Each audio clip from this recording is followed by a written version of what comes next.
Hey, Josh from Fairview Hardware here. We're going to make some burgers to go on our Primo grill. So we got 1 pound of 80/20 ground beef, and you can see I've kind of broken it up a little bit. It's not just in a big wad of meat. I've got 1 teaspoon of black pepper, 1 teaspoon of kosher salt, and just a little dash of my secret ingredient, garlic salt.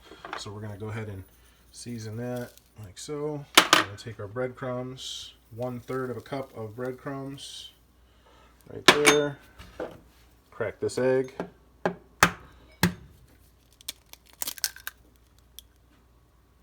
that in there. And we're going to do just a couple of glugs of Worcestershire sauce. Just like so. And then I'm going to stop and mix it up, and then we're going to form them and get them on the grill. So I just use a 1/3 cup measuring cup to portion these things out. It usually works out pretty good. You usually get between 6 or 7 burgers out of a pound. Depends on how full you pack them. I try to do just filled and then maybe a little bit more, and that gives me 6 pretty good sized juicy burgers. So I'm going to form these up and get them ready to go on the grill, and we'll catch up with you in just a second. But that's what they look like portioned out. That is 1 pound broken down into 6 good sized burgers. All right, there we go. 6 good sized patties. You can see I've got my little hole all the way through, kind of core it into the middle of those with my fingers, and that helps to keep the edges from cracking and the patty from puffing up too much as the meat cooks and it starts to shrink some, just like on the sausage patties that we saw in the other video. So these guys are ready to go on the grill. I'm going to go get that fired up, and then we'll catch up with you later. Okay, we're grill side. We're ready to go in. Looking for about 300, 325, 350. Burgers are nice because there's no set special temperature that's going to make them turn out magically juicy. Between 300 and 350 is fine. If it's 350, you're going to be watching them a little closer, that's all. So here we go. We're going to throw them on really quick. We're going to shut down the grill cover and mess with our daisy wheel and draft door and lock in this temperature, and then we will check back with some fresh juicy burgers when it's time to flip.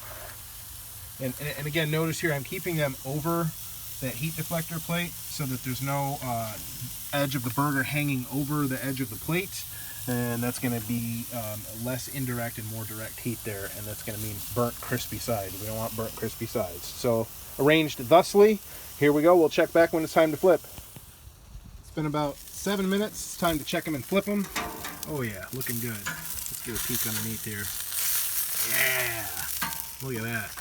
Nice and red from the smoke.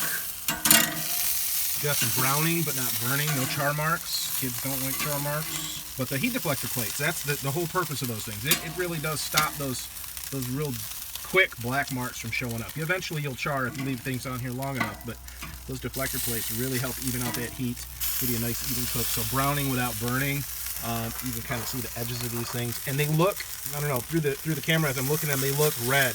But they just have this real light pinkish tint. Actually, it's mostly brown there. But we'll check back these in just a few more minutes. You should be ready to pull off. Okay, it's starting to rain a little bit, so I got to try and be quick here. But let's have a quick word about buns. So store-bought bakery buns are fine, but you're always going to have a better burger if you toast your bun. So I have some buns here kept out of the rain. So here are some nice bakery buns from the Fairview Food Market, and I am actually going to throw these on here and toast them really quick. These burgers are almost done, so I'm going to throw the buns on real quick. So while the burgers finish up, the buns will toast, and then we'll bring everything inside and assemble one. So buns sprayed with a little bit of cooking oil, or brushed with olive oil, or buttered. You want a little bit of something on there, or it's going to be real dry and crunchy. So we'll get these guys on here. We might have to do some rearranging off camera to get everybody to fit, but that's the idea. So let's check back inside with assembly. Back inside. So here's what we're looking for. Just lightly toasted. A little bit crunchy to the touch.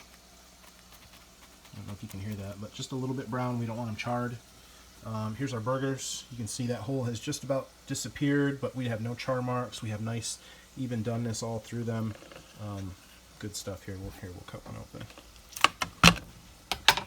Perfectly done. Nice and juicy. That little bit of red is from the smoke from our Primo grill. And then here is the final product. Fairview Food Market bun, some tasty beef, a little bit of onion, lettuce, some Duke's mayonnaise, and some pickles. Enjoy.